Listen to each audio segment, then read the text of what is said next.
All right, we are live. Welcome, everybody, to another episode of Sunday Morning Science. John Perry here. I'm with my brother Mike, and the reason that I invited my twin brother Mike on is because today we're going to be talking about coronavirus.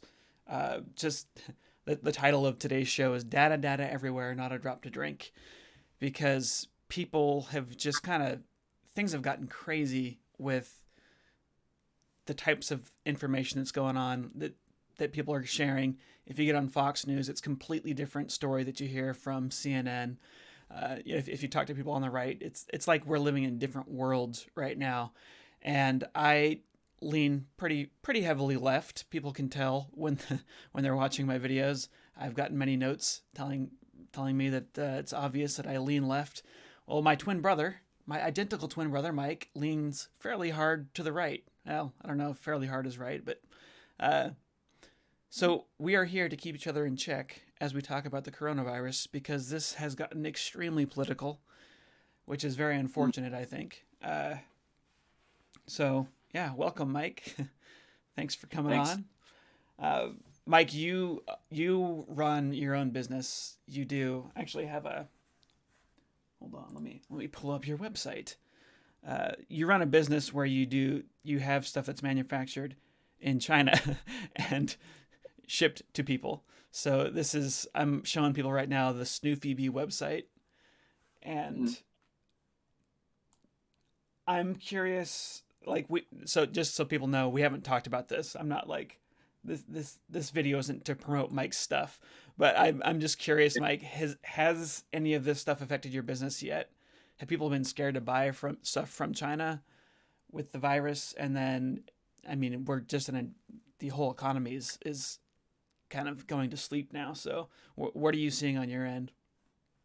Well, like anything cut and sew, there aren't very many good manufacturers in the U.S. yet, and hopefully that'll change in the next year or so. But yeah, so people have been a little bit leery about buying anything from China, but actually everything in my warehouse had been there since like August or September, so I could just tell people that, and they're fine with it. But now that the virus is here, it's it doesn't matter where you visit in the world really, or anything like that. Yeah, So because it's everywhere.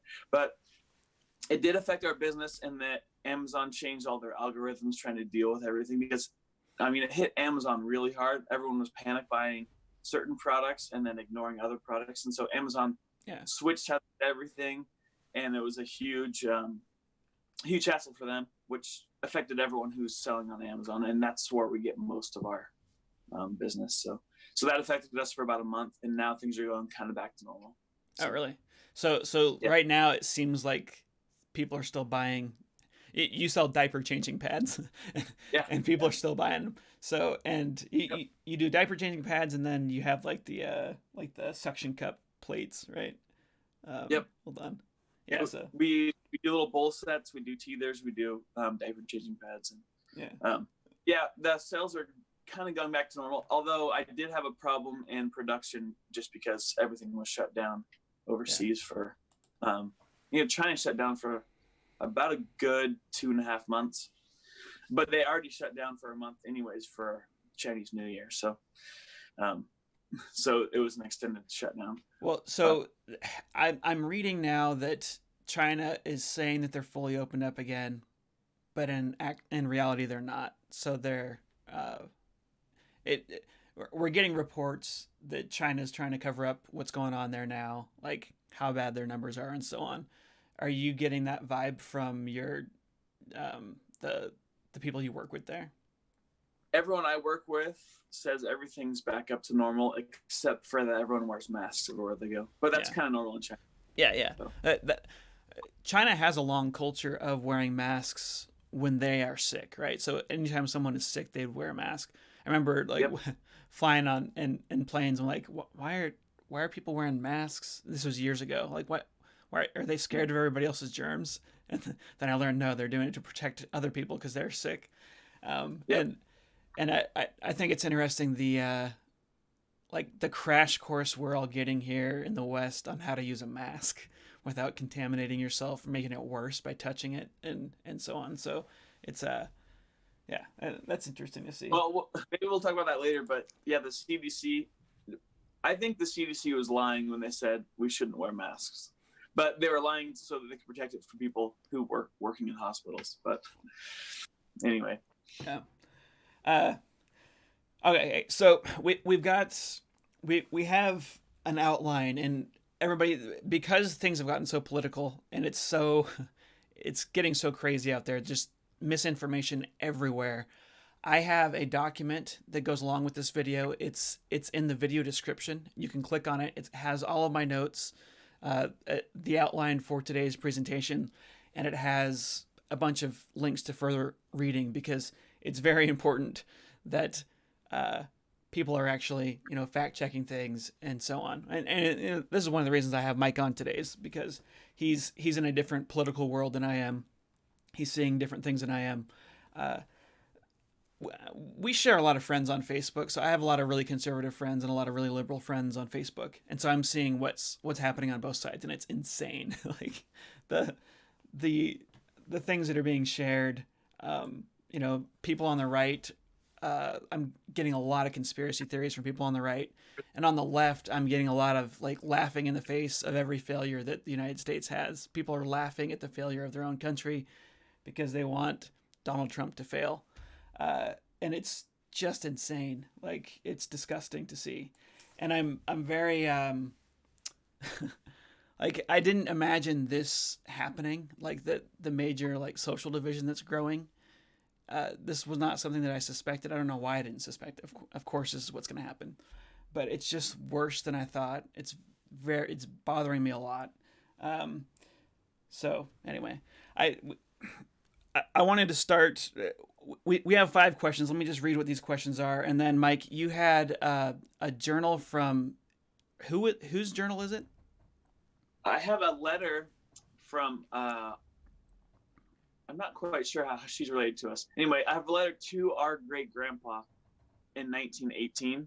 He was in Hawaii, and this letter is from his niece who lived in Salt Lake City, Utah, and it's pretty interesting. So that was right in the middle of the Spanish flu. Right. So there's a lot of people are saying, you were saying that a lot of these right wing conspiracies are saying that this is unprecedented. This has never happened before. We have one of our friends on Facebook is super into guns, and he's like saying things like he's going to start a militia and all this stuff, like because they're taking our rights away, and this has never happened before. And what you're saying is that in this letter, like this is exactly what happened. Yeah. Actually, let's go over that letter first, and then I'll go over the questions for today, and then we'll dive in. Yeah. So first, she talks about being sick because she got the flu, and it was really bad. She even went blind for a couple days, but then got better. Mm-hmm. But she says everything's been closed down for nearly a month now on account of the flu. This sure is a dead town at the present time. So she's in Salt Lake City. Right. Why we couldn't even get a book to read at the library. I'm so disappointed about school closing. It's pretty bad to come 400 miles to school and church and not be able to go to either. I guess they'll keep us in until Christmas and spring vacation and into July. So that's what was going on in Salt Lake City, Utah in 1918. And as all of us know, that didn't go on forever. The government did give her. But I actually, I personally, I don't agree with the protesters at all, but it's kind of nice that they're there just to remind the government that, they can't do things indefinitely. I mean, I think there's some value to it, but. Yeah, the problem is they're gonna, there are nucleation points for the virus to keep spreading faster. That's what the big problem with the protests. You're just causing little nucleation sites all over the place. Right. And yeah, is problematic. Right now, I can't remember what the numbers are. I think for the U.S., the total deaths are, let's see, total deaths is 67,000 total deaths from this right now, which means that most Americans don't know anyone or don't know anyone who knows anyone who's died from this, because we're a population of 320 million or something like that. Mm-hmm. So it's super easy right now still to think that this is a hoax, and a lot of people are thinking that it's a hoax. The total infection rate, the total cases that are known, so like actually tested positive, is 1,163,000. So that again, still, in a population of 200 or 320,000 or 320 million, still it's rare to know someone who has this, unless you live in New York or something where this hit really hard. Most people don't even know anyone who's got it yet. So, I my wife works in the hospital, so she of course sees it all the time. But for a lot of people, this is the boogeyman, Mm. and so it is really easy to not take it seriously. Um, so Like, it's the boogeyman, but it also like deeply affects their daily life. So right, right, our reaction to it is affecting their life. So right. Uh, I'm going to go over the questions here just real quick to give everybody an idea of what we're going to talk about. We're going to be talking. One of the things we'll be talking about is this doctor who made this viral video that YouTube since took down, and that there's a lot of drama around that. But the first question is: Can antibody tests tell you if you are immune to COVID-19? Second, are you immune after recovering from COVID-19? Third, did the World Health Organization fail to do its job when COVID-19 first broke out? Fourth is about the doctor. A California doctor, Dr. Erickson, claims the virus is already widespread with no symptoms. Is this true? And how can we know if it's true? And then number 5, are groups actively planting false information about the virus on social media? And so, like, these are all pretty interesting topics. These are all things that people have brought up to me over the past couple of weeks. It's been like 2 or 3 weeks since I talked about COVID on the channel. So I think we'll just dig into that first one. Can antibody tests tell you if you are immune to COVID-19? So, Mike, do you know the difference between the tests that you're getting to diagnose if you're sick versus the antibody tests? yeah. So if you're sick, they do what's called PCR. They're actually looking for genes of the virus in your throat. So they swab your throat and they look for those genes. The antibody test is checking to see if you have antibodies for the virus. And I've got a picture here. This is a painting of the virus by Dr. Goodsell. And it's showing the virus and all of its proteins, and it shows these things in yellow here are antibodies, and these are the things that your body produces once you've been infected by a virus or any pathogen. Your body will start producing antibodies that can specifically stick to that pathogen, that virus, and not anything else.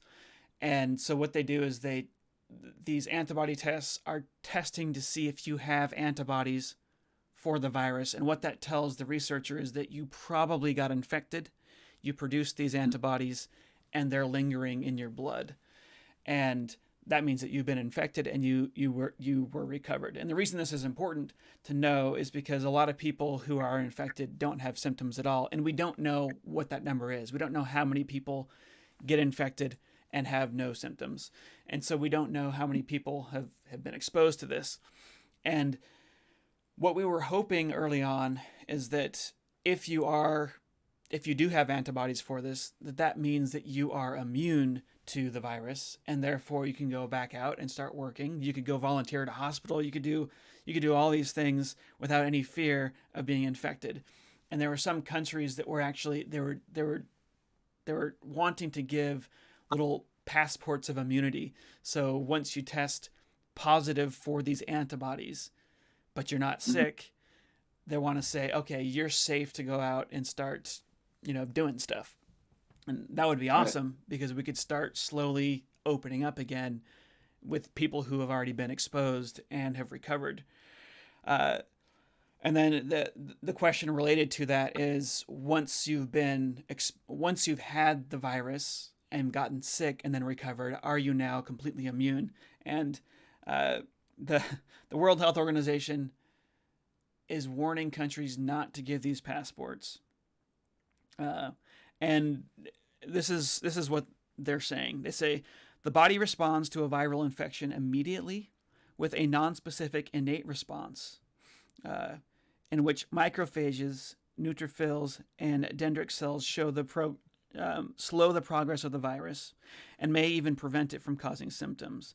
This nonspecific response is followed by the adaptive response, where the body makes antibodies. They specifically bind to the virus. These antibodies are proteins called immunoglobulins.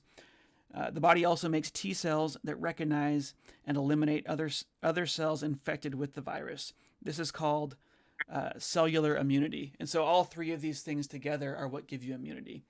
And they're saying these antibody tests only test for that second type of immunity.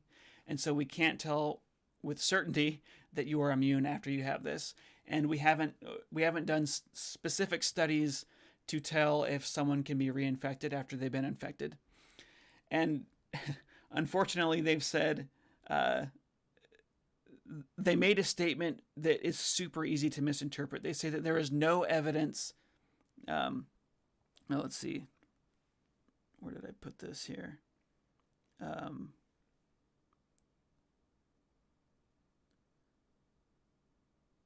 They say that there is no evidence that people receive immunity after being infected.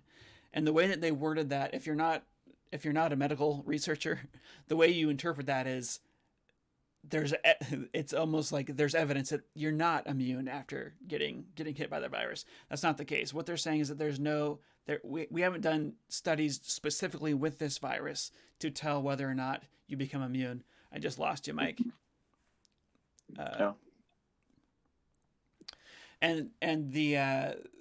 So people are misinterpreting this. There's all these articles saying, "Oh, the World Health Organization says that you're not immune after you've been infected," and that's not the case. There's a lot of evidence that you are immune after you get infected once. We don't know how long that immunity will last. Maybe it'll last 3 years. Maybe it'll last 10 years. We're not sure. There's a lot of indirect evidence that this is the case. So people who are getting sick, they're not getting sick again. So we've had a tiny fraction of cases where people get sick again, and it looks like it actually might just be they never fully recovered and they're just having a relapse. But it's almost zero. Like it's statistically insignificant, the people that have these relapses. All the other coronaviruses that we know of, once you get them, you're immune for at least 3 to 10 years. So there's a lot of evidence saying that you do become immune, but there is not a direct study saying that you do become immune permanently or, for 3 to 10 years after being infected with this virus, because this virus is new. So we don't know. We can't say how long you're immune after you get hit with it once, because the data does not exist. But so that's been really, really misinterpreted by the media, and then double misinterpreted by people sharing posts about that on Twitter and so on. So there's a lot of confusion about that. And the problem with these tests, if you have the antibodies in your blood, that actually doesn't prove that you are safe to go out and interact with people, because there's a concern that these tests are not accurate enough to tell the difference between the new SARS-CoV virus, the COVID-19 virus, and other coronaviruses that humans get. So you might be getting false positives on this if you've had the common cold recently. So that's the big concern. So the World Health Organization does not want countries to give you immunity passports based on this test alone, because we're not sure if the test is accurate. So that's super unfortunate. And it's just an issue that we have to deal with right now. So do you have any comments or questions on that, Mike? Oh, I would just say, though, we have enough cases where I think if we did an in-depth study of people who've been infected, we would be able to figure out with pretty strong certainty if they're immediately able to get reinfected again. So I feel like World Health Organization could, if they'd been on the ball and thinking about it, it might have been one of those things where they figured people are going to be immune after they get it, and they didn't even focus their energy on testing it. But I think that we have millions of cases of people who have recovered already. It's been going on since, I don't know what, November and December. Yeah. So I think we could get enough data where we can be confident as to people being immune at least for a while. And then and then confident, but saying, "Hey, we're going to do further testing, of course." But it does seem very odd to me that they don't have an answer to that, or at least a ballpark answer. Yeah, so that kind of brings us to the third question: is did the World Health Organization fail to do its job when COVID-19 first broke out? So you're saying that you feel like the WHO should have an answer to this by now. Well, yeah, it's something that we could study people who have been infected and figure out, are people getting reinfected again just by looking at what's going on. Yeah, I saw you post a lot of your frustrations with the WHO on that, and then I've seen a lot of people posting their frustrations, and of course, the U.S. just halted funding for the WHO because Donald Trump says that they may have failed on their response, and so he wants to investigate before they continue to fund. And a lot of this comes from people not knowing what the World Health Organization does, what its actual job is, because people think World Health Organization, that means that their job is to stop health crises from happening. And right now we see that there is a health crisis and there's confusion about it, and so they want to blame the World Health Organization. And that's totally natural. But when you realize what the WHO is, it starts to make sense what's actually going on here. So the World Health Organization, what it is, let me just go over. So their budget is $2.4 billion a year. And when I see numbers like that, that just sounds insane. I have no clue what $2.4 billion is. The recovery package that was just sent out is like $2 trillion. So the U.S. recovery package. So whatever that $2.4 billion means, it's obviously less than if there's actually a pandemic. So the fact that we have a group that's supposed to stop pandemics from happening, and it only costs $2.4 billion a year, that seems like a good deal when you realize how expensive a pandemic is once it unleashes.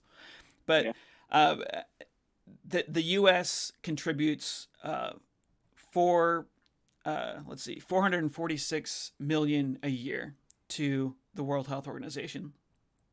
And that's 18% of the World Health Organization's budget comes from the U.S. And the entire budget of the World Health Organization, that $2.4 billion, that's the same as your typical hospital in a large city. So like a New York hospital. So $2.4 billion, when you realize what that is, it's enough money to fund a large hospital. That's 1/4 of the budget of the CDC. So the CDC is $11.1 billion per year. So that's the U.S.'s Center for Disease Control. So we spend $11.1 billion on that, and they do all sorts of research and so on. And another number to kind of get perspective is that YouTube costs $6.3 billion per year to run, and they earn $15.1 billion a year. So with their leftover profits, YouTube could buy the World Health Organization 3 times a year if they wanted to. So there's been a lot of concern. YouTube is taking down videos that say things that are in direct conflict with the World Health Organization. And a lot of people are like, oh, the World Health Organization is controlling YouTube. That is not the case. YouTube is giant compared to the World Health Organization. They, like I said, they could buy the World Health Organization 3 times a year if they wanted to, and still have over $1.5 billion left over to play with. So we don't need to worry about the World Health Organization controlling everything. A lot of my libertarian friends are very much against. They hear this World Health Organization, and that's scary. It sounds like this scary thing. But what their job is very simple. They collect data, so all sorts of health data, so things from like mortality rates of different countries, different diseases that might be breaking out in different countries. They collect all that data, they translate it into every language, and then they write up a report summarizing that data with their interpretation on it. So they have medical experts from different countries all around the world, and they interpret that data, and they give recommendations to countries. They do not have a military. They have no ability to spy on other countries. They had a little bit of ability to spy on countries in the past. That got taken away. They had unofficial channels, like they had connections with hospitals, like in Mm-hmm. China and so on. So they could see if a disease was spreading in China, even if China wasn't telling them that there was a disease spreading. But that got shut down.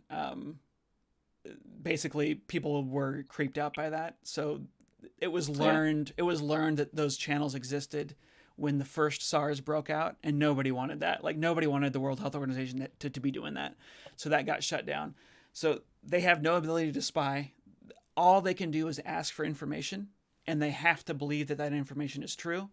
It is the job of our intelligence agencies to spy on countries. So if we think that China is lying to the WHO, we have to use our intelligence resources to spy on China and figure out what's actually happening. That's our job. That's not the World Health Organization's, and we didn't want them to have ability to spy because we didn't want them to be spying on us. So they have no military. They have no spies. They don't. All they do is they collect data and they give advice.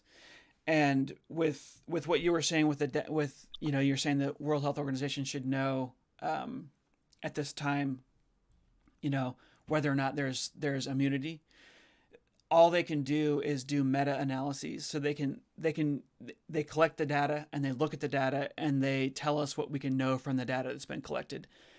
They can also advise what types of data should be collected, but they have to trust other countries to collect that data. So their Right. hands are tied.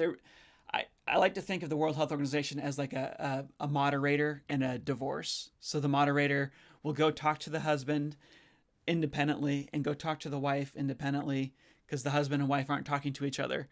And they will ask them kindly for information, and they'll kiss up to them. They'll act really nice to them. They'll be overly praising. They'll praise them too much, because they Mm-hmm. need both the husband and the wife to cooperate so that the things that the husband and wife want to do together, if you're trying to figure out what to do with your house and your kids and so on, that's it's two people that hate each other in a divorce situation, but do need to cooperate. And this is what happens with the World Health Organization.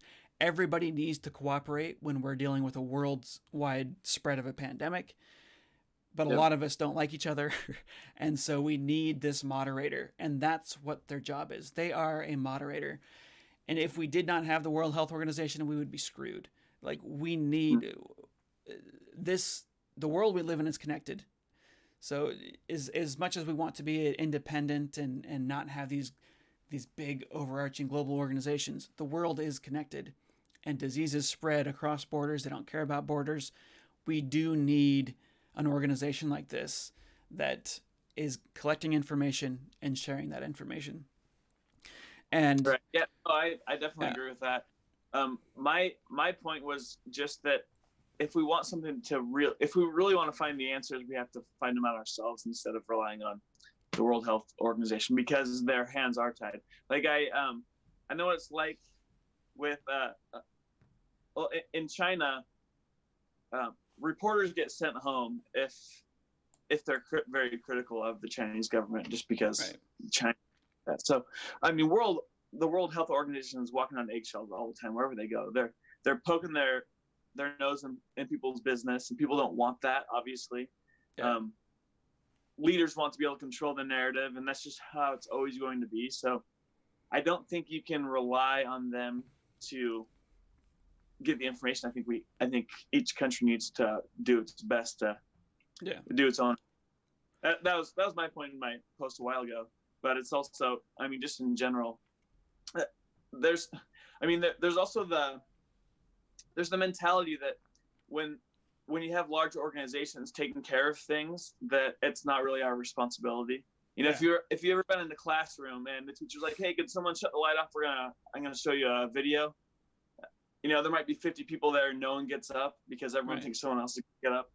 Kind of that sort of thing. So I really think it's important to always be remembering that it's our responsibility to do everything we can to help out our neighbors, to help out anywhere we can if we have expertise in an area, to volunteer ourselves and work on getting things done, because just relying on other people to do everything just might not Yeah. might not pan out. So, Yeah, there's been some really good examples of this with different makers. So people who have like 3D printers and stuff. There was this mhm. massive 3D printing of face shields. So that Yeah. someone designed a face shield for nurses with that uses the little plastic sheets that you use on a projector, Mhm. and as the actual shield, and so people Yeah. like in the South, like we're hearing all this bad news about the South, like it's just a bunch of hillbillies protesting and trying to get everybody sick and all this, but there's also this massive movement throughout the South to print these face shields at your house, and you send them to this one area, and they get those to the hospital, and there's a bunch of 3D printers that have 3D printing people that have been doing this.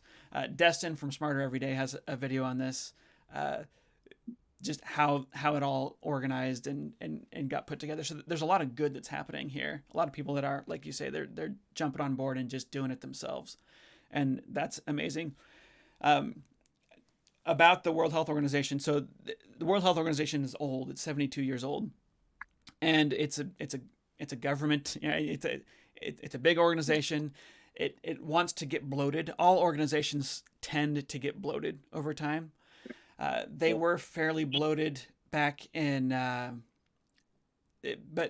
when the housing market happened, when the housing crash happened,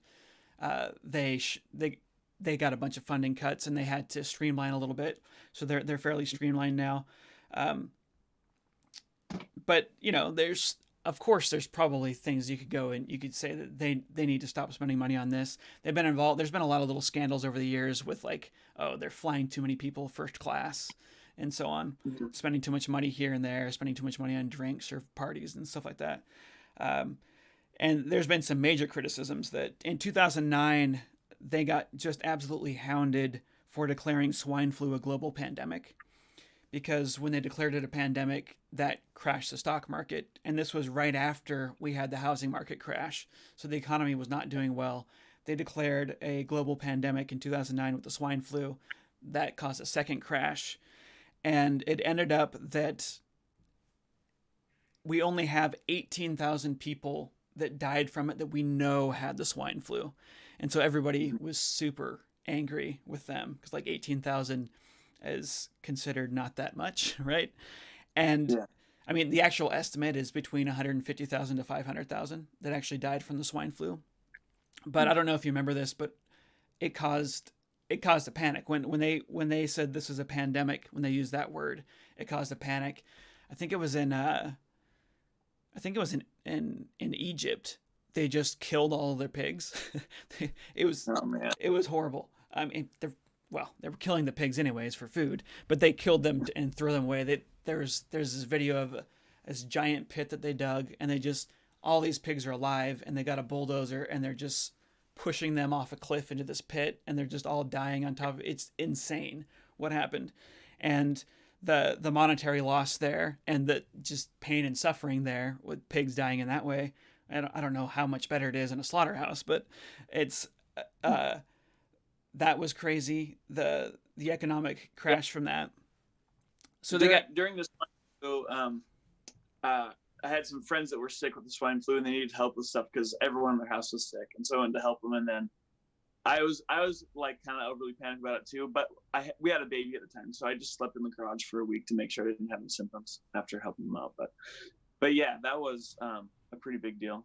yeah, Obviously, not as big a deal as this has been, but right. The other big controversy is that they have a list of all diseases and how they're diagnosed. Uh, they have two big lists. They have a list for proven medicines that should be universally available. So this is a fine-tuned list of things, like of diseases and the treatments for them that are proven. But they also have a list of just all diseases and all treatments that are used to treat those diseases. And in 2019, they added Chinese medicine to that list, and that was super controversial, for good reason. A lot of the Chinese medicine that they added to it has not. There's been no research done on it, so we don't know if it works at all. And they added that to the list. The argument for it is that, well, there's a lot of stuff on the list that has no evidence behind it, because this is supposed to be just a list of um, uh, of diseases and their treatments that are being done. Mhm. But it's a lot of people are very worried. People in the West who like evidence-based medicine are very concerned that this is just going to open up the door for uh, Chinese medicine to spread everywhere. And a lot of Chinese medicine we know doesn't work. Some of it we just don't know because it hasn't been tested, and then some of it uses endangered species as its main ingredients. And so for wildlife Right. conservation, there's just all sorts of issues with this, and that's a very legitimate criticism. Like it's whoever like the World Health Organization. There's every country has. Well, not every country, but every state that's involved in the World Health Organization, they have a representative that can vote on stuff there, and it feels like the West has been sleeping, like we're just letting other cultures dictate what happens at the World Health Organization, and that's one of the problems with a World Health Organization. With any world organization, you don't get to control it, right? And so that's one of the reasons that Americans have issues with the World Health Organization is it's doing things that we don't like, and Yeah. that's just a part of having a World Health Organization. So Donald Trump's issue with it, and the reason he's pulling funding, is he complains that they were complacent with China's reports. But of course, if anyone knows what the World Health Organization is, they have to be complacent with China's reports. Like, they have zero power. They have no spies. They have no military. They have no way to punish anyone for lying to them. They simply go and they ask for data and they report that data. That is their job. So he was complaining that they're complacent. That's a stupid complaint. That's actually their job, is to be complacent with the information countries give them. On January 14th, they tweeted, preliminary investigations conducted by the Chinese authorities have found no clear evidence of human-to-human transmission of the novel coronavirus. That was something that Trump is upset about. The day before, they had a press conference and they said that there's some indication that there's human-to-human transmission. And then this was a tweet that they tweeted out to say that according to Chinese authorities, there's no clear evidence of human-to-human transmission. And at that time, there wasn't. So the World Health Organization was not given any direct evidence of human-to-human transmission. And so I would say that they're doing what they're supposed to. They're reporting on the data that they had at the time. They did correct that as soon as there was evidence that there was human-to-human transmission, clear evidence. They, of course, reported that. But and then the third complaint that the Trump administration has, they say, had the WHO done its job to get medical experts into China to objectively assess the situation on the ground and to call out China's lack of transparency, the outbreak could have been contained at its source with very little death. That's a Trump quote. The World Health Organization can't do that. They're supposed to coordinate efforts, and they tried, and China said no. And that's like the WHO kept trying, and it took like a month for China to agree to let the WHO to let WHO's people in to see what was happening. And again, they literally don't have power to do that because we didn't let them have that power back. And with the last SARS outbreak, there was a vote on how much power the World Health Organization should have, and we voted to keep them at minimal power. And then the last thing that they did that really made the Trump administration angry is that they praised China for their efforts to stop the virus. And again, this is the only thing that the World Health Organization can do is suck up to people and ask them for information. They have to get people to cooperate.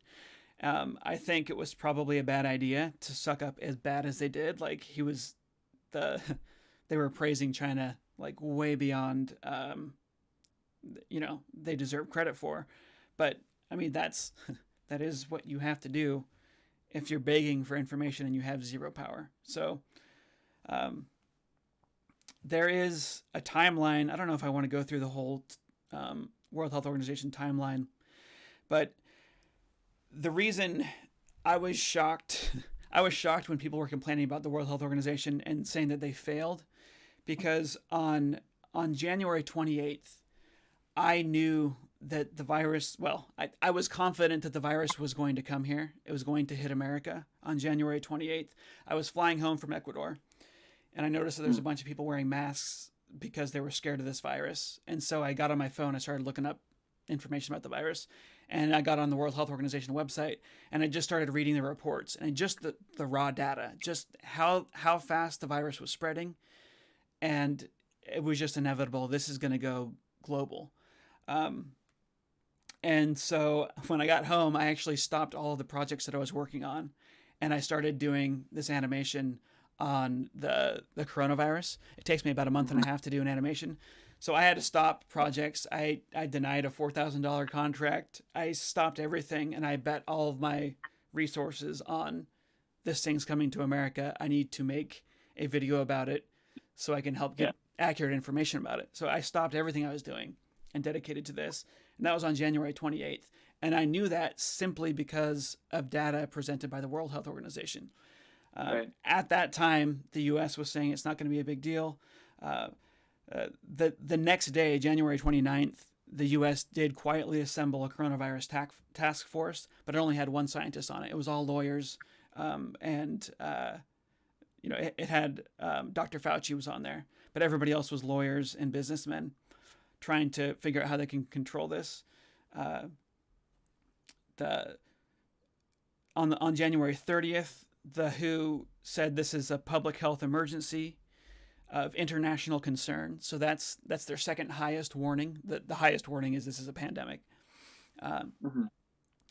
And at that time, Trump closed travel from China and then complained that the World Health Organization was criticizing him for that. They did not criticize him for it.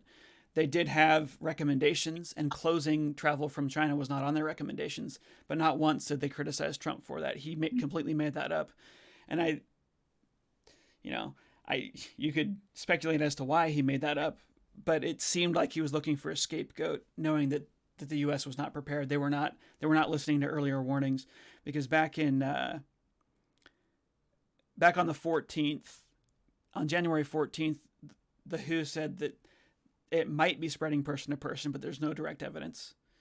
On the 12th, on January 12th, they announced that this virus was, this disease was coming from a virus. And I believe that's when they gave us the genome. Let's see. Yeah, we already had the genome. We already were told how to make tests, and we were already told to start preparing for an outbreak by the 12th. And we didn't do anything. We did nothing. We didn't even gear up on face masks or anything. Nothing happened until this was too late. And so, yeah, long story short, I've got the whole list of the play-by-play as to what happened, but the World Health Organization kept on warning us, and we kept on doing nothing until it was embarrassingly too late. We really started taking it seriously on February 28th. That's when Mike Pence came out and said we need to listen to the scientists on this. He started doing I think daily coronavirus meetings with the public, and he got a bunch of other scientists on board. So it was Mike Pence and a bunch of lawyers and one scientist, and then he ended up expanding the task force to be a bunch of scientists, and they started having these daily meetings, and they finally started taking it seriously. So, and somewhere in there, somewhere between the day that I realized this was going to be a problem and the day that Mike Pence finally announced it, a bunch of congressmen started selling all their stocks before the stock market crashed. So there was definitely, there was a lot of mishandling on the side of the U.S., and it just got blamed on the World Health Organization. And I was super angry when I saw this because, like I said, from the 28th, strictly based on World Health Organization information, I was very confident this was going to come here. I was telling this to my friends. I was telling people to get ready. I was telling people to have food storage in case they get sick for a couple of weeks, because it looks like this is going for like 3 to 4 weeks. And if it's going through your family, you're not going to be able to go to the store for a while. And it was clear, if you were following the information that the World Health Organization was giving out for free to everyone, it was very clear that this was going to happen, so that something bad was going to happen. So anyway, that's kind of my rant on that. I don't know if you have any comments or if people have questions about that. If you do have questions, very specific questions about what we're talking about here, if you do at stated casually, and make sure you put a space between there, I'll see it. It'll be highlighted in orange.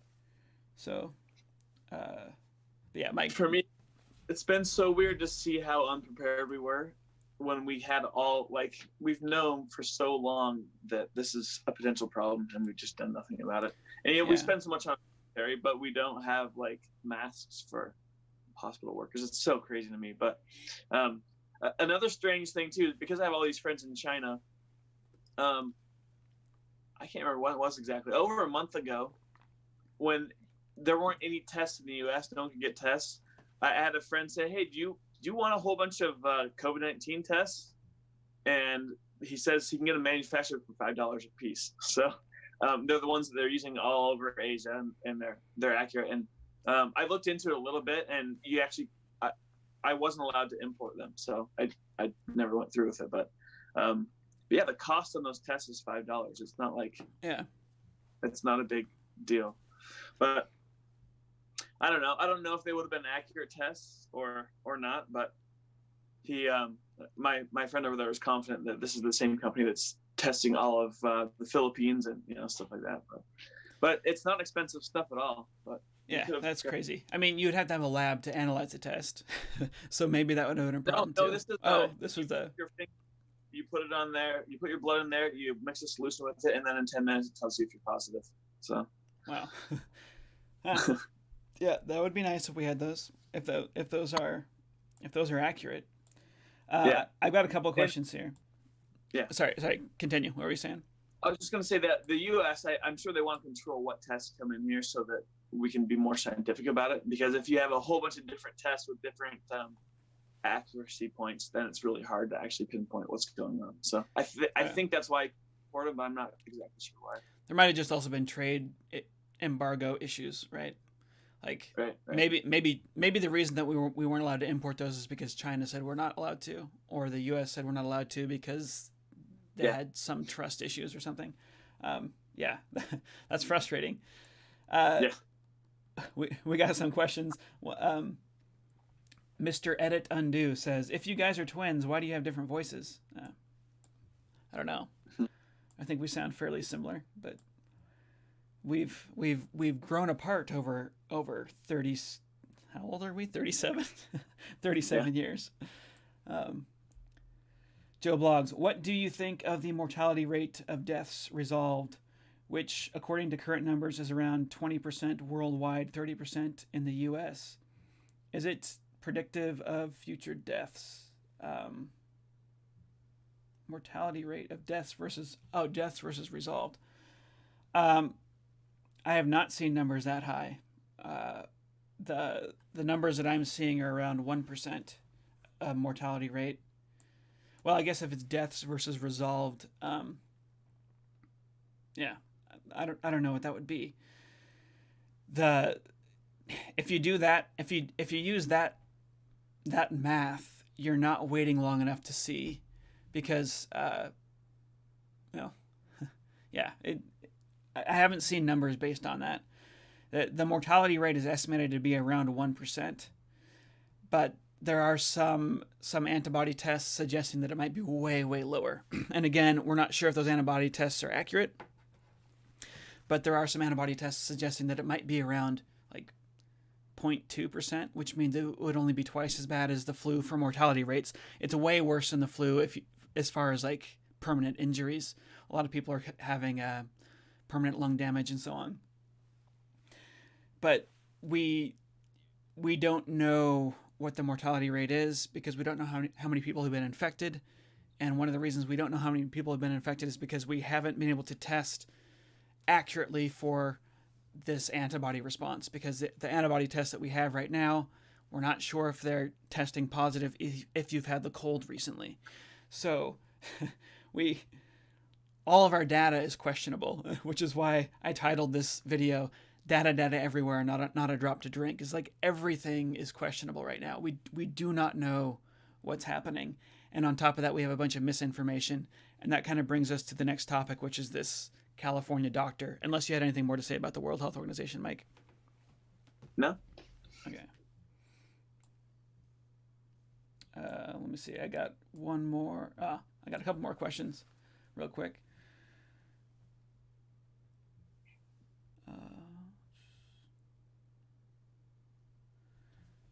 Ann Smith says, "I appreciate the early warning from you and Tim, John." Yeah.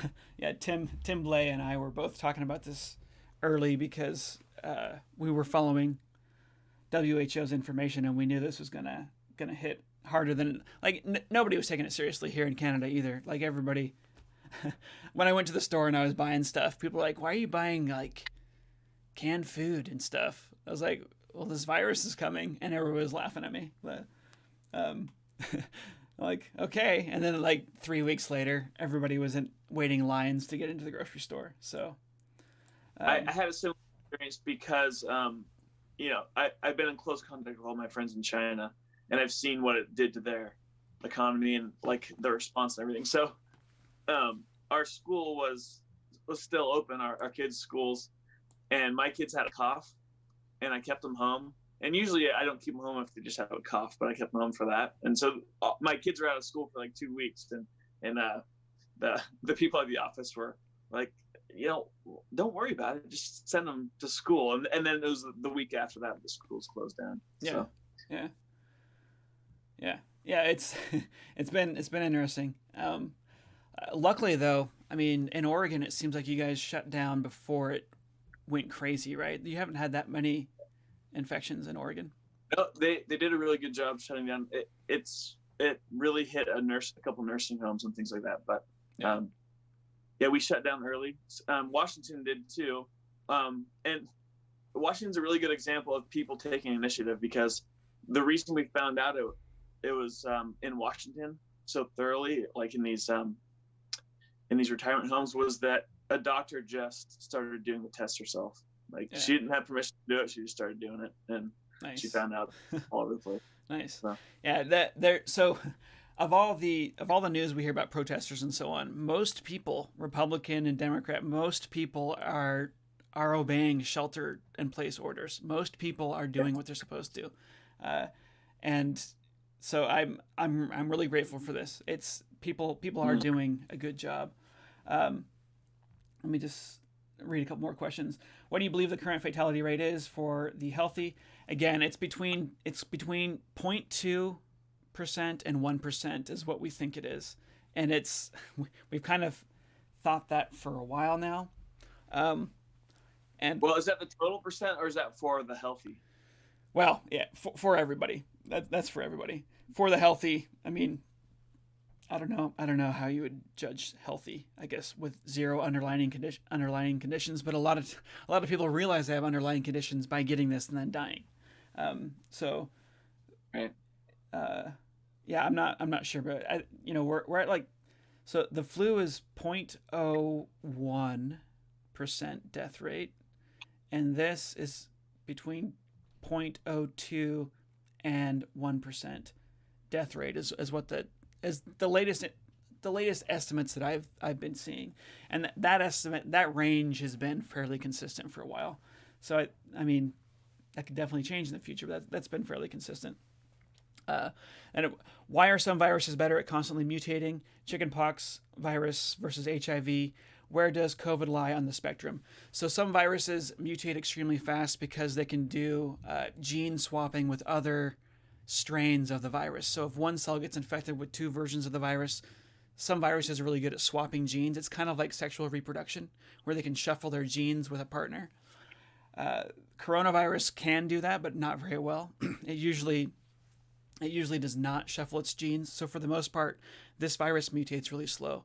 It's only mutating through point mutations. It does recombination. No, this is kind of this sexual reproduction for viruses, but it's rare. So that's why it's mutating slowly.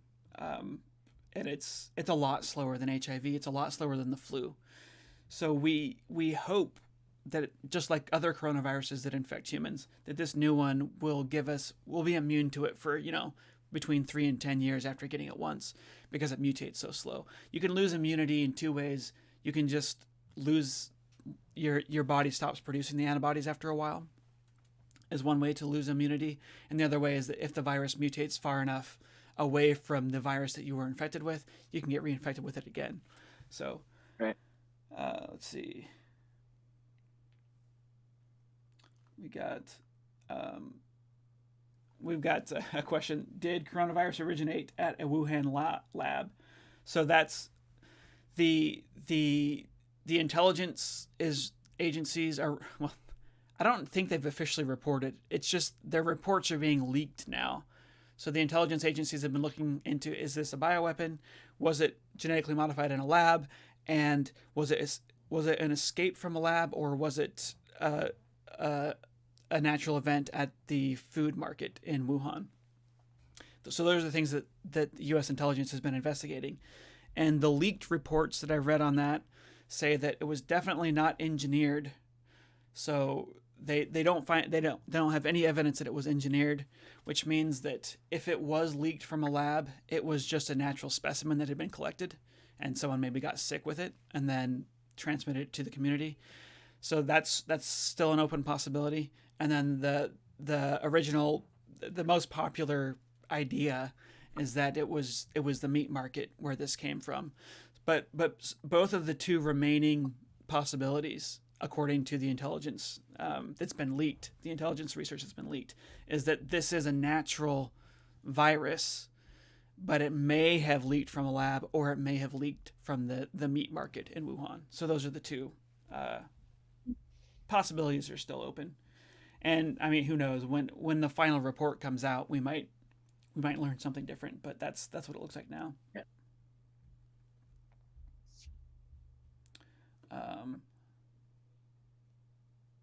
Okay, we're gonna look at a bunch of numbers here, and then I'm gonna get back to some of these questions because I got a lot of questions. I got too many to cover if we're gonna cover the stuff that I've prepared here.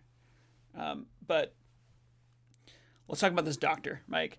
So a lot of you know, and he's the guy on my thumbnail here. This is Dr. Erickson, and he released this video about a COVID briefing from two doctors, and it was him and his doctor buddy that run an urgent care facility, like a private or urgent care facility.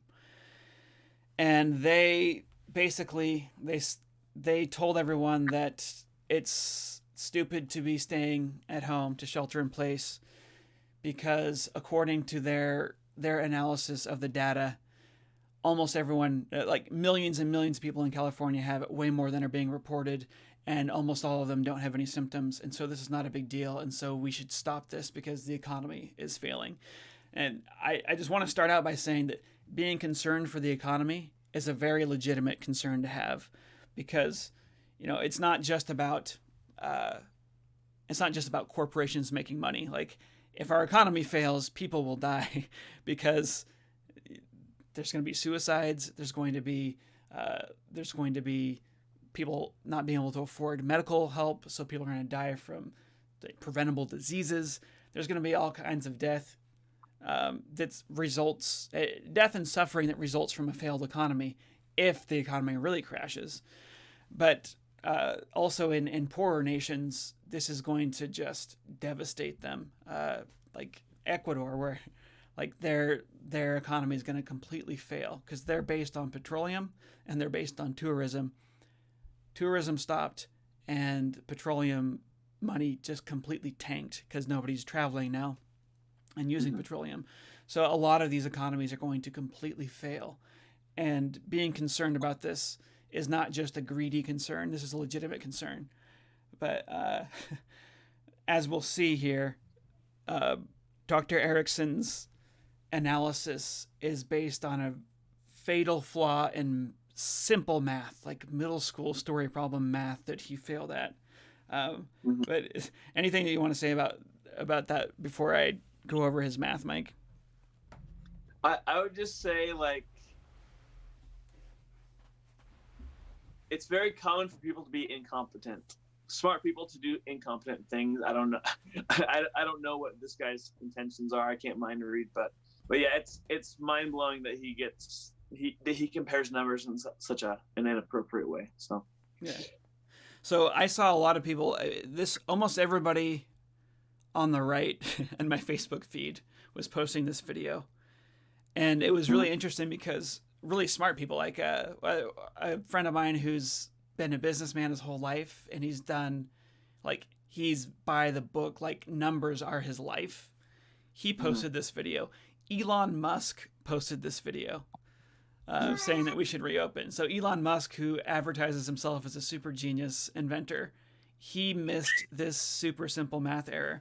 So if you watch this video by Dr. Erickson at minute 4:38, and I'm not sure where you can find it now because YouTube took it down, but I think it's back up again. I found it. Okay. The other. Okay. So at minute 4:38, he lays out the math that he does. And his conclusion is that millions of Californians already have the disease but aren't sick. So they already have the virus, but they're not sick. And this is how he does his math. There's 33,865 people were tested positive for coronavirus out of 280,000 that were tested. And if you do the math, it's about 12% that were tested were positive. He then concludes that you should be able to extrapolate that 12% to all of California. So there's 4.7 million people in California. Sorry, when you apply that to the population of California, that tells you that 4.7 million people have been infected but are not sick. And so he's saying that this disease isn't harmful at all. It's just an exaggeration. Well, the obvious error there is that we are only testing people in California if they are sick. And so if you have flu-like symptoms, you get tested. 12% of people who have flu-like symptoms actually have COVID, not 12% of the population. To learn how much of the actual population is sick with no symptoms, you have to test healthy people.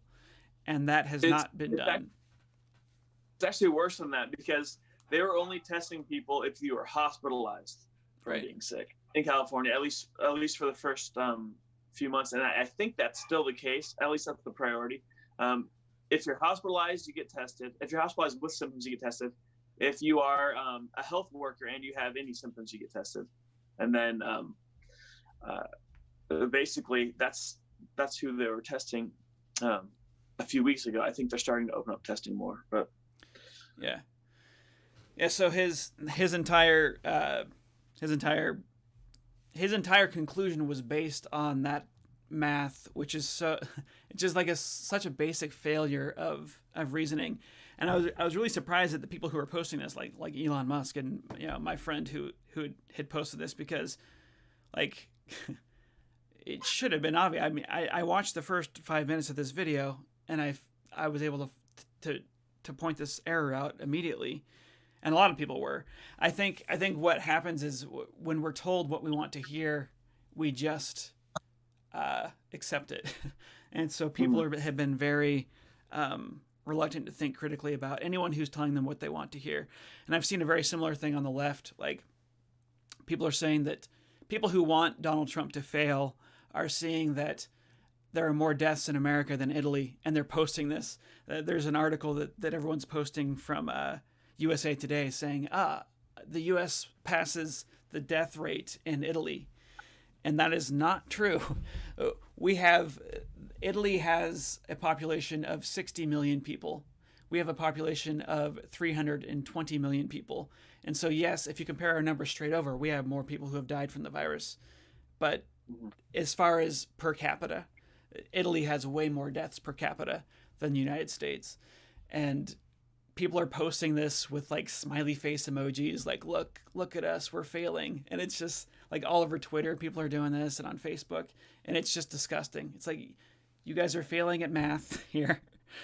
You're using statistics wrong, and you're happy that America is failing. Like, what on earth is going on? Like, this is insane. I've got a website here. Let me show you on my screen. This is worldometers.info, and it's got a pretty cool graph on here I've got a link to this in the video description.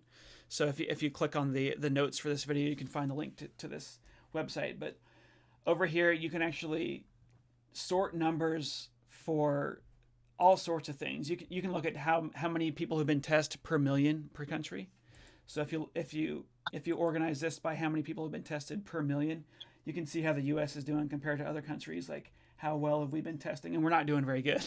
We're way down the list. So way down the list here, we've got 20,000 tested per million citizens. We're doing better than Finland. We're doing better than Hong Kong. We're doing better than France and the UK, but we're not doing very well. If you look at, you can sort by deaths per million.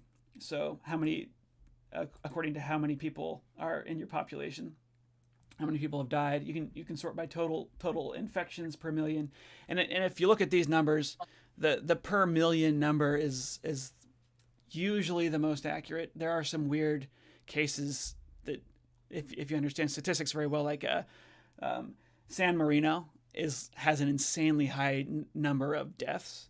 So they've got 17,000 deaths per million, and that just seems crazy. It's like way higher than everybody else.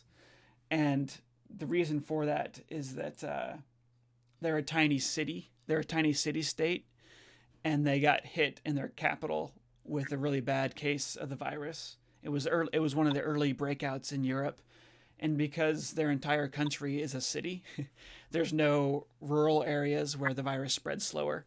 So it just looks really bad, even though it looks horrible. But that's a statistical fluke, right? But for the most part, if you look at the deaths per million, it's going to give you the most accurate information. The USA is at, let's see, total. If I look at deaths per million, oh, sorry, the number I read to you for San Marino is wrong. They're at 1,208 deaths per million. I was reading it the wrong number here. But if you look at the USA, we're definitely not number one, so that's good. But we're not doing super well. We're 204 deaths per million, and we're doing better than Sweden. We're doing better than the Netherlands, France, the UK, Italy, Spain, Belgium, but we're not doing that well. And we're also a couple of weeks behind. So our number, we'll probably end up doing worse than a lot of those countries because our infections started later than theirs. So. But this website's really good to look at these numbers, and if you just try and think about what this stuff means, how these numbers are reported, the way that different countries report is different. There's been worries that hospitals have incentive to report coronavirus deaths when it's not a coronavirus death because they get more money or something like that. I don't know how legitimate that concern is. So again, data everywhere, and not a drop to drink. This is kind of the problem of this. Everybody's misinterpreting this. Everybody's using statistics. Everybody's using this data to preach their particular view. Like they want everyone to believe what they believe, and they're using data in ways that tricks their audience. And it's really gross to see, and it's really surprising because we're in a situation where we have more information than ever before, and still it's just massive confusion, and it's very disappointing for me to see this happening. Well, also there's a difference between these graphs that are made to look better or worse than they actually are. There's a difference between that and then the projections too. Something I really have liked to watch is Governor Cuomo do his briefings, because he's really clear about what the data means and what it doesn't mean. And, with the projection models, our projections, people are getting upset because the projections were so far off. Yeah. But if anyone could accurately predict the future, they wouldn't be working for some little government institution. They would be, stock market or something like that. Like, it's impossible to predict the future. But the prediction models, if the shape is somewhat correct, then that's really what you can hope for. And so, so prediction models are different than these graphs when we see how many deaths have been. If people are manipulating those, that's a big deal. If the prediction models are off, that's kind of more or less to be expected. So Yeah, yeah. Uh, and this kind of brings us to the last thing I want to talk about, which is this question of there's misinformation on social media and in the news is all over the place, just naturally because this is a confusing topic. Like the media misinterprets the World Health Organization's comments on whether or not you're immune after getting sick, and they write these articles that are super misleading because they were legitimately confused, and the World Health Organization did a bad job communicating. Um, we have just the normal confusion, and then we have on social media, everybody is more likely to believe what they're seeing what they want to see, and they report on they tweet and they post the things that agree with what they already believed. So there's just this natural flow of misinformation. But one of the questions that I have right now, and I think what in the future we'll see lots of reports on this, is whether or not there are groups that are actively planting misinformation. And the reason that I'm very suspicious of this is that back in 2000, I can't remember back when it was, there's this woman, Renee DiResta. She was really concerned with the anti-vax movement, and she was doing some work for the government in California. They were trying to decide if they needed to make a law to enforce vaccines or not. And she found that in polls, government polls, when they would send out polls and call people and ask people about their opinions about vaccines, almost everybody was pro-vaccine. But when she got on Twitter, everybody was anti-vaccine. And when she got on Facebook, everybody was anti-vaccine. And she started looking at these accounts, and she realized that a bunch of them were created right when California started trying to look into whether or not we should make a law about this.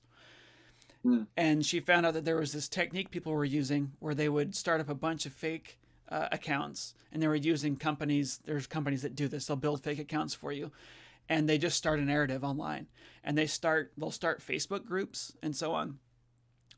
And so she wrote this article about it. I think it was New York Times or something like that, where she wrote about this new method that's being used to manipulate the public opinion through social media. And the FBI got a hold of her, and they're like, "Hey, can you come work with us? There's a bunch of people that we think are doing the same thing, that are promoting things by ISIS, and we think that there's a group in Russia that's doing a similar thing to just cause division among Americans." And so she looked into it, and so Renee DiResta, look up this woman. Her work is amazing. I've got her name is in the video notes. She's been on lots of different podcasts. She's been interviewed by Destin from Smarter Every Day. She's written in all sorts of Washington Post and so on. She's on the Joe Rogan Report. She's on Sam Harris. She's all over the place being interviewed about this stuff. What she found is insane. There is a group called the IRA, is what she calls them, the Internet Research Agency in Russia, and all they do is they set up, well, what she found they were doing in 2015, they started setting up all these Facebook pages in America where they would pretend to be like Texas Pride groups or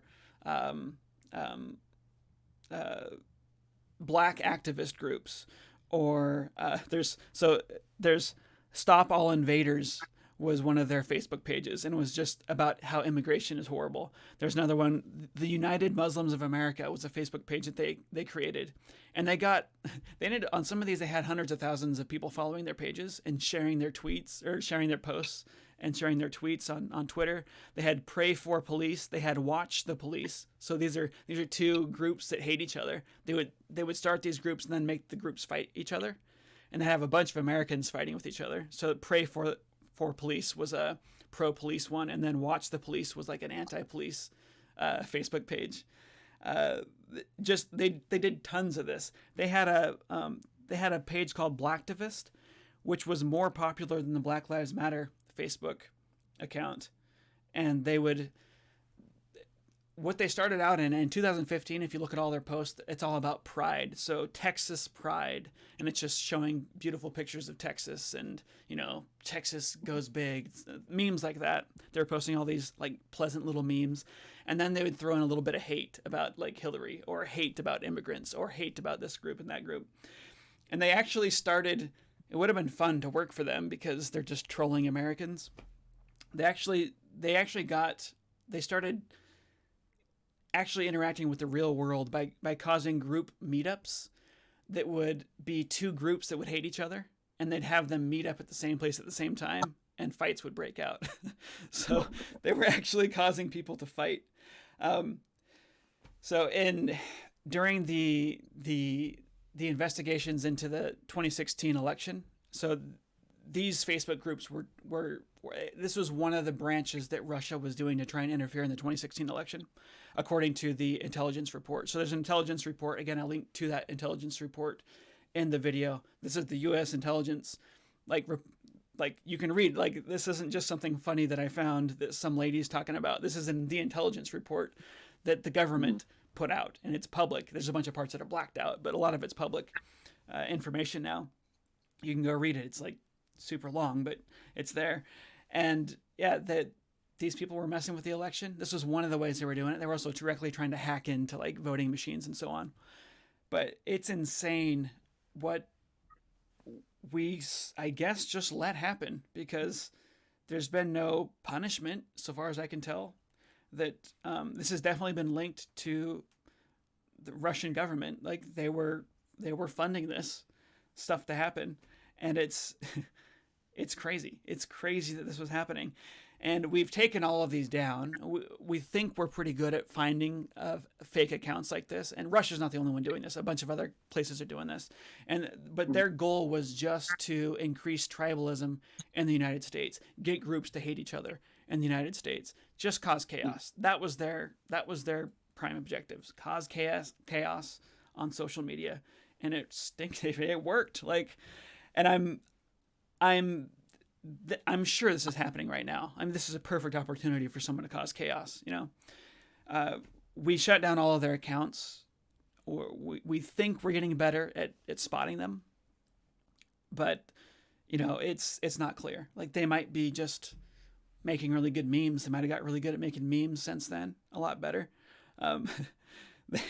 It's funny. They actually started a page making fun of the fact that Democrats think that Russians are influencing the internet. So they made a bunch of really, really crappy obviously Russian memes that made fun of the fact that Russian memes exist. So they were going deep. They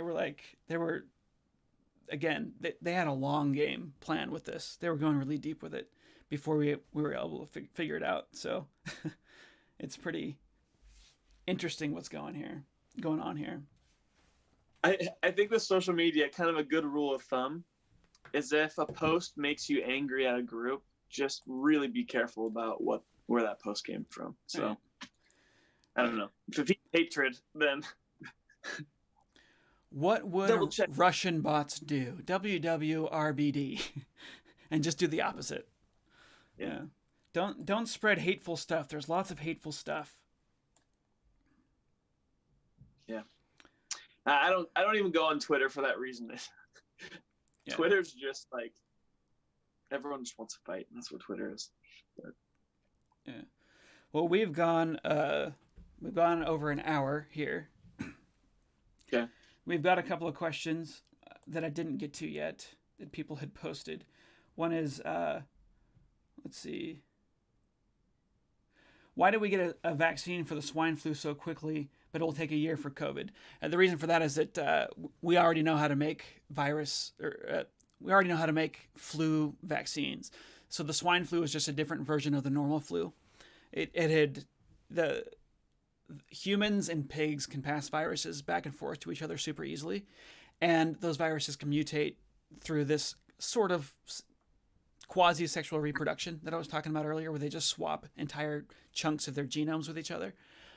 And pigs, because of their lifestyle, they can get viruses from birds fairly easy, because when a pig's eating, they'll just eat anything, and they like to eat bird droppings. And so they can actually...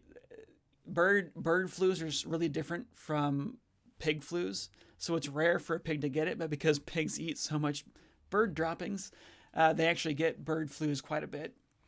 And so the pig is like this perfect mixing ground for human flus and bird flus and pig flus. It's just like the worst situation you could possibly imagine. So the swine flu happened. It evolved within a pig population. We now think it happened in Mexico, possibly through the pigs are traded all over the world, and so we ship them everywhere. So it's really hard to pinpoint where it actually came from. But we think it actually came from, it first came to humans from a place, a slaughterhouse in Mexico. It was first discovered in the United States, but it was really easy to make a vaccine for it because it was just a different version of the flu, and we know how to make flu vaccines. So that's the problem here. We don't have a human coronavirus vaccine of any kind, and so we couldn't just adapt one to the new version of the coronavirus. So that's why it's taking so long. There was another question. What's wrong with sheltering the sick and old and letting the healthy go? Some places are doing that. I think it's man, I would have to know for sure which countries are doing that. It was one of the Scandinavian countries did that, and it's not working out very well. A lot of people are dying. Their death rate's higher than it is here, for sure. It's one of the higher ones now. England tried to do that too at the very start, and their death rate just skyrocketed. So it's just, I think Sweden. Sweden didn't mandate things for people, so okay. Yeah. They advise people to be careful, but they didn't mandate anything. So yeah, if we look at Sweden's death rate per million, they're not that much ahead of us. There's 265 deaths per million. We're at 204. So yeah. But the England tried to do the same thing, and it totally screwed them. Their death rate's high. It's 414 per million. So they're like almost twice ours. But again, England got hit earlier, so we might catch up to them. We might surpass them. Mm-hmm. So that has been tried, but it's not worked super well. And one of the things too is that everybody's kind of scared of this. So like in the countries where they're not doing anything, people are still sheltering in place because they're scared, right? So it's not it doesn't work that well. The economies are still suffering either way. And we really think that we can, the goal here is to stop hospitals from being overwhelmed. We've done a good job at that. Very few hospitals are being overwhelmed right now. We've really, the virus is now progressing linearly. It doesn't look like it's got really strong exponential growth right now. We have succeeded at flattening the curve. And so that's really good news.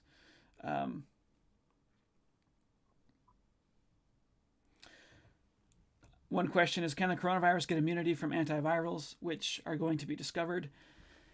Yes, immunity can be developed, but, like what we have for HIV, which evolves super fast, is we have cocktails of antivirals. So that if you use cocktails of multiple drugs, you can stop that from happening.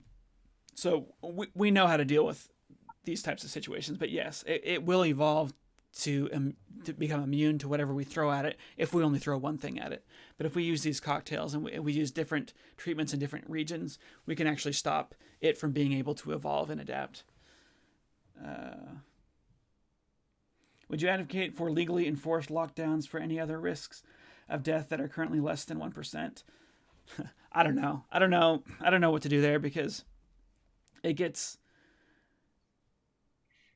I mean, obviously in China they were doing that, in South Korea they were doing that. In America, you run a risk of people flipping out so bad that they go shoot things up. Like that's a problem. Like we could easily, we have to try and keep the peace, and it's a messy situation. I do not envy anyone in charge of making those types of decisions. I don't know what to do. I'm not the person to say, but I do recommend sheltering in place. So from a personal level, I've recommended sheltering in place for a long time now. Work from home if you can. Try and figure out how to make that work. But again, our plan right now to just sit at home is not wise. Like we can't do this indefinitely. it's that the effects of the economy are going to be the casualties caused by effects on the economy can outweigh the casualties of the virus if we end up doing this for too long. Let's see. So here's what I understand China did from talking to my friends and from watching reports. Obviously, they completely quarantined the outbreak area, but in China, you weren't allowed to go from one city to the next without being quarantined for 14 days, even if you weren't showing any signs or symptoms. So they really shut down everything, but they didn't have to do it indefinitely. Like in China, at least, they thought that if you quarantine people for 14 days and they have no symptoms, then they're safe to go out in public again. And so now people are starting to go back out again in areas that didn't have outbreaks. But if there was an area that had an outbreak, they would quarantine everybody. So yeah. That's how they did it, and it worked, and they're back working again. So, yeah. I mean, obviously I don't know how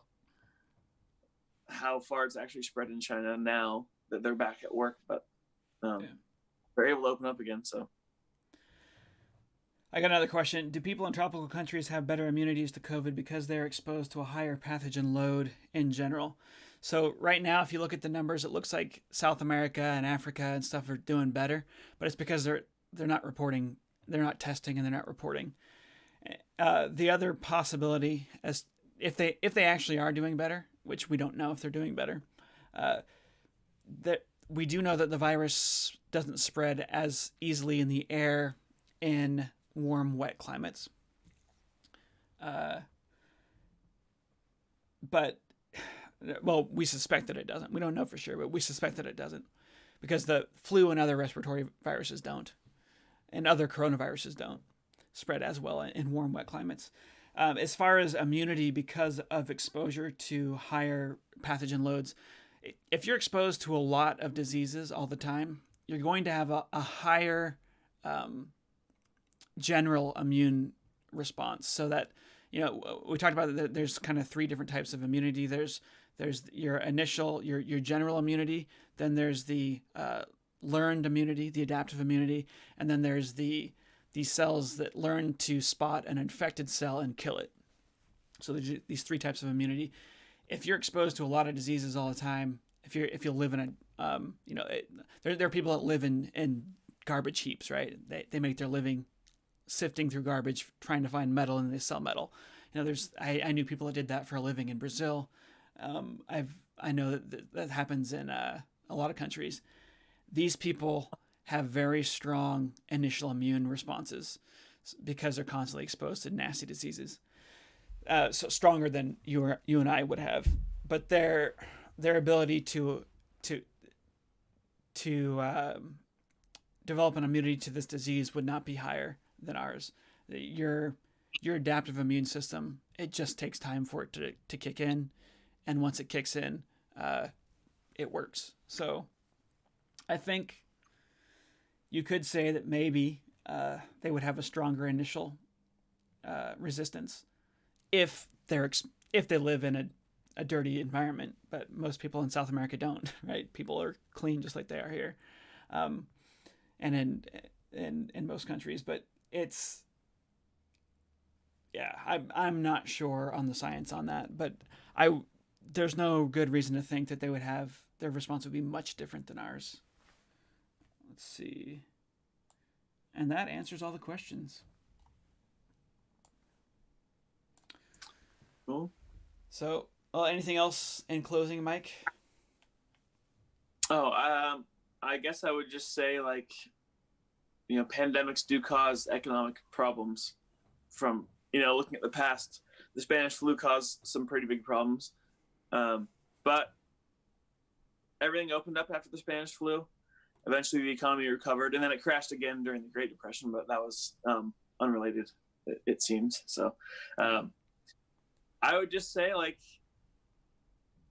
we've gone through this lots of times before. It's helpful to have that perspective. Nothing's ever repeats exactly the same as it did before, but I think we'll get through it. So there's no reason to panic or hate your neighbor because they have a different view of it than you. Just try to work together and get through it.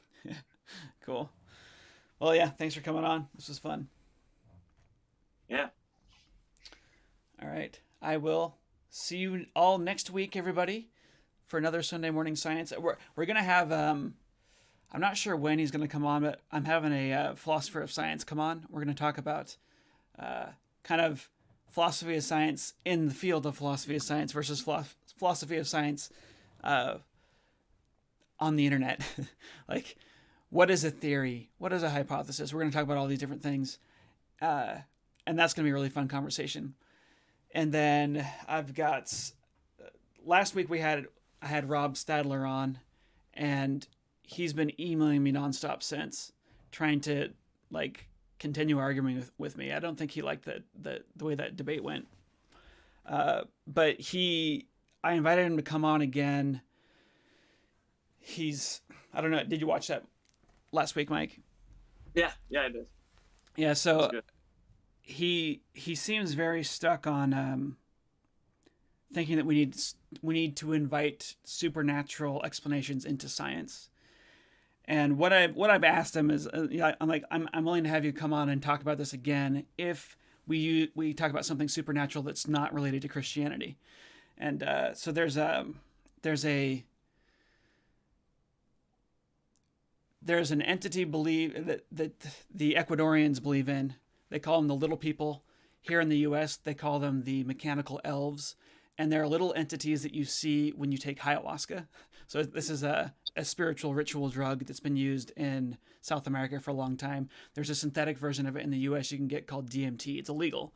But people communicate with these little elves when they're high on ayahuasca. And for over 1,000 years, people in Ecuador have been using ayahuasca and communicating with these beings. And so, this is kind of a supernatural claim. And so I'm like, how about we talk about that instead? Because wait. So do multiple people hallucinate similar beings? Yeah. For over 1,000 years, people have been hallucinating similar beings.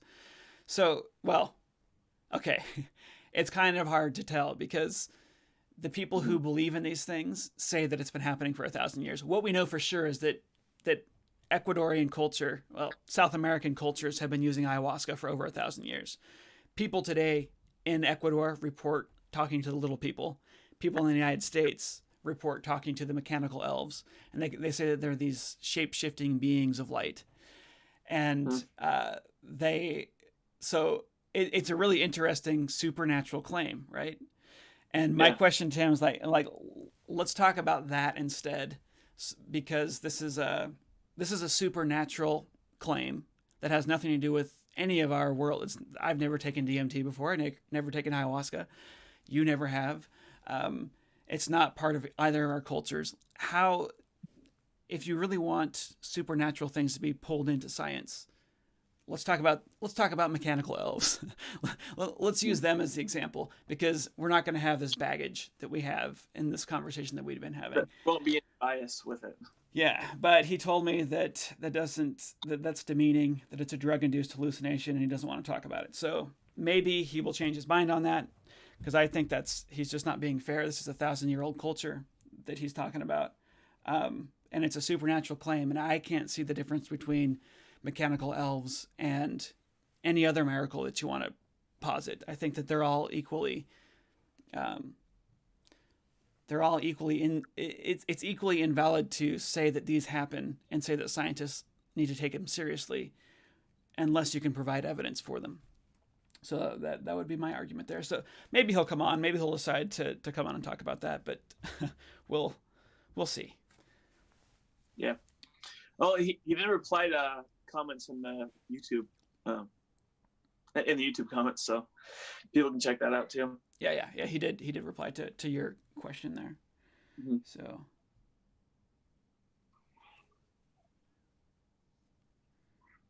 all right, well, that's it for today. So long. Stay curious, everyone. I do apologize that science on the coronavirus has now become political. It's not my fault. I didn't start that. Some people are complaining that we're talking about politics. We're not talking about politics. We're talking about the science of the coronavirus. Unfortunately, everybody now thinks that that's politics now, but it's actually just we're talking about the data here and how the data is being misinterpreted, and that's just how it is now. So I'm gonna try and talk about coronavirus less and less. So I think it's been 2 weeks since I talked about coronavirus, and the reason for that is just because I hate this political garbage that like everybody is angry about this and has their political slant on it. But yeah, it's not. I think a really interesting topic would be talking about the bias that we have as tribal creatures, because like I really don't think human minds are built just to understand pure facts. We are we're hardwired to be tribalistic, and so I mean that's why you can watch a video where there's clear facts that are misrepresented and you can't see it, because I mean we survive by getting along with each other. We don't survive with big teeth or claws. I mean, we've conquered the world because we're tribalist, but that also makes it difficult when we're looking at data, right? And someone from a different tribe than us. So yeah, there's several researchers that focus strictly on that. So it would be fun to try and get one on to talk about it. Yeah. Cool.